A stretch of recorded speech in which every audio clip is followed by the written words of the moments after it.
Hi, Greg here. We'd like to build a really strong box for our house batteries. And to do this, I want to use these 1x4s and a bunch of these dowels. Okay, as you can see, we've got most of the floor of our box completed. It's a series of 1x4 pieces held together by dowels. And the dowels will need to be glued. We'll need to compress all this together tightly and let it dry overnight. But here's what we have so far.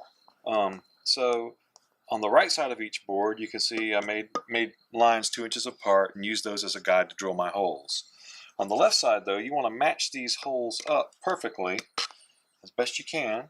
And here's the approach that you use. With the dowel kit comes these dowel points. They're metal points that you can insert in the hole, and then to line up and get an impression, you just put your other piece, line it up, pop it in there, and the point will make an impression on this piece, like this. Now I have a chance of putting the hole in the correct place on this side. So let's drill the hole. First, with the kit also came a 5/16 drill bit and a little collar to stop it at the proper depth. So I've measured the depth, I've got this depth set correctly, and here's the jig itself. It has a 5/16 bushing that you can use to guide the drill. You can either drill on the side or on the top. We're going to drill on the side once we find the proper side here. And you basically just line this up over the impression that you can see through the hole here.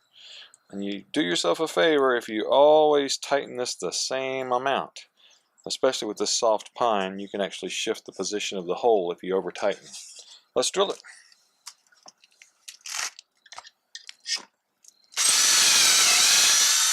Okay, that's our last hole for the bottom. And we will, as I said, put all these together. I'll put dowels in these last 2 points, and we'll put it all together, glue it, and clamp it, and let it sit overnight. So here's the finished tray, battery tray, box, and as you can see, it is strong enough to hold the 2 60-pound batteries and a 20-pound inverter. If you do this yourself, it will be very helpful if you have a workbench with a good right angle corner you can shove stuff into to line it up. I didn't really have that. There's something that I did that I would do differently. I came to a stopping point when I had the dowels for 2 sides and the bottom complete, and I glued that all together. What I should have done is done the bottom separately and sandwiched it between some pieces of plywood and clamped it down really well. I ended up with just a little bit of twist in the bottom and between the bottom and sides. It's not much, but it's there. The other thing that gluing the sides did was it prevented me from having the full range to run my jig up and down. So I had to accommodate for that as well. So if you do this yourself, don't glue anything together too soon.